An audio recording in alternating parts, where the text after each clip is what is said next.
Ashamaa hordoftoota koo nageenyi isiniif haa ta'u baga geessanii viidiyoo kana kalee gadi dhiisuu hin dandeenye. Kenneettu ayyaanaa qophii ayyaanaa garuu yeroo watee nama waraabne inni isiniin qopheessa akkamittan qopheessee isinitti agarsiisa. Kun kenneettu akkuma argitanii asitti baaldii bunni godhe asin dabarsu ammooni sanas qoraaseetumaan hojjedhe danfee naami'aa bakka fuul ta'e suni jechuudha. So asan galabbata. Asin garagalcha ammas lammatan xallala yoo darbe rigi akka raba namaa jalan buune baaldii biraammoo qoraase itti naqa jechuudha. Yaa baaldii ishii makakkala nyaa tokko. Sana booda kun as naqee jira. Iddoo kanallee immoo akka hin qal'anne hin barbaade inni kun qofaa taa'aa jira. Haala kanaan hojjedhe iddoo kanatti biddeen tolchee jira. Biddeen itti nannaqee yeroo itti naqu biiziidha guyyaa ayyaanaa biizii isinitti ta'a. Haadha daa'imaa taatan immoo viidiyoo waraabuu miti wanta akkasii yaadamu. Anyways qancabe heddumarraa wadhee qancabe godhee qophii jechuudha. Baay'ee tokko namatti tola ayyaana waggaa lama argan argee bakka ayyaana kan hin jedhu. Yeroo maatiin namni isinitti dhufee jedhu naamna baay'ee tokko namatti tola dhugaan isiniin jedha Kiristoosin. Nabdeen amma kana tolchee maaliif inaarra amma iftaanitti waan ta'eef kan boruuti itti rifiidha jechuudha. Warra boruu dhufu iftaan immoo ganamaan kaanitti naquu wayyaa jechuudha. Asitti qircii dhufee jira. Qirca isiniin jedhee faayisaan fidee dhufee sa'aatii booda jechuun sa'aatii guyyaatti jechuudha. Ganama viidiyoo wayii gadi isin dhiisee ture. Qirca deemee inni yeroo dhufee buna danfisa isiniin jedheeti. Kunoo qirca haala kanaanii biyya keenya gaawuriin baay'eedha. እና ዶ ከነቲ ቅርጫ ፊዴ ገርገር ባሳን ጅራ ያው ባኤዳ ዋንተ ያው ጊዜ ካንቶሪን ባያሰሳ ግን ወራ ቅርጫ ጎዳቱ ያበዲሳ ማሻአላ ወቀዩና አይቢፋማ ነደኑ ፈ ያው ደበለተ እንዳንቆ ጎናን እንዳንቆ ብቻ ነኝ ሶሌም ቤኩ እንትኒ ዳጆቹን ያው ወሊት ቦኒ ሆነ አስቲ ቅርጭ ዱፈ አደደፉፉዳ ምናምን ስኒ ተገርሲሳ Sila hundumaan nutti agarsiifta jettu warri kaadhi warri ilaaluu hin dandeenye bahuu dandeessu warri waan hundumaan nutti agarsiifte tarii canna qabdanii anyways ayyaana akkaatiin dabarseen sitti agarsiisa. Warri gammaddan immoo laayik godha isiniin akka ga'uun beeka waan ta'eef yoo nama gammaddan isinii gammadeeti waaqayyooni guyyicha isinii fida. Yoo nama hin gammanne atuu nama hin gammanne maasii gammadaa maa guyyicha asii dhiyeessaree akkasitti beeka gaarii famasumaan nu abaartiin jedhina. Nama gammadi siif gammada guyyaa gammachuu asii dhiyeessaa deema waaqayyoon. Guyyicha hawwite asii dhiyeessaa deema. Namatti yoo haarte yoo gaddi yoo maaliif jette akkasuma maaliif jedha. Keetu garaan guduunfamadha maafanii kaa jedha waaqayyoon. So gammadi nama. Haa taphatu, haa qalladu, haa habaaru, haa kolfu, amaalaa jedhu gammadi nama bakka amma isaatti gammadee gadi dhiisee inni jechuudha. So kanas gadi nutti agarsiifta akka hin jenneefiini. Ramurre በነገራችን ላይ ፈይሳ ታሳኒ ቪዲዮ ወራበዩ ሴራኑ ወራባን ጅሩ እና ፌስታሉ ተፍዴ ሰራህ ፈሞ ፍሪጅን ካየቲ አማ ሰንበተ ጉዳን ቀቀቡ ነማዋሙ እራ ገልገለት ዮታኤ ማለ ጠቅጠቅ ጎቻን ዝራችሁ ደራይሬ ኦጀዴቹዳ ነማ ሁንዱ ማዋሙን እንደንዳው ማለፍ ገነማና ንፍኔ አንተ ይብሶ ዊጠዱራቲ ሐላ ከናኒን Sirreessaa jira jechuudha.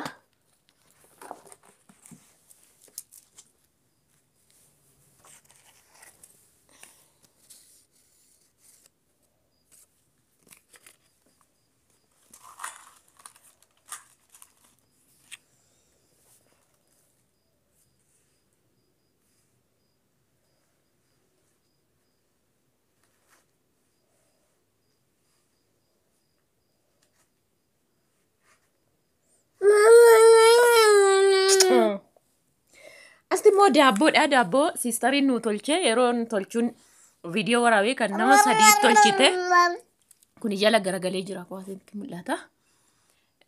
Tokko koote akkuma argisanii tokko kan sisterii ishii tokkooti kan midhaamana sisteriin naan isiniin jedhu mucaa sisterii ishii naa tolchite. እና akkasii dabbota tolfannee jirra yeroon kuni guddaadha isaa nu keenya caalaa. Ana akkasitti hojjetanne daabboo immoo jenne maashiniidhaan nan dhiise baraana bishaaniin yookiin immoo qoraaniin tolchuu argitanii turtan duraanii akkasii nu ajajachuu dandeessu daabboo warri barbaadan asuudha.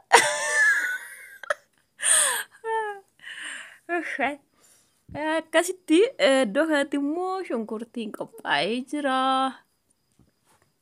Shunkurtiin qophaa'ee jira.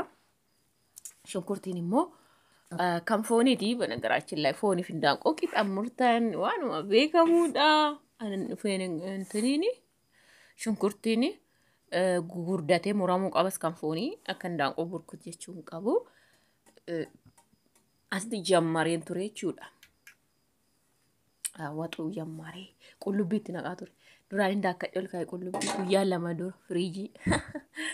Ogeessa taamaaloo wallaaloo tantaayinaan.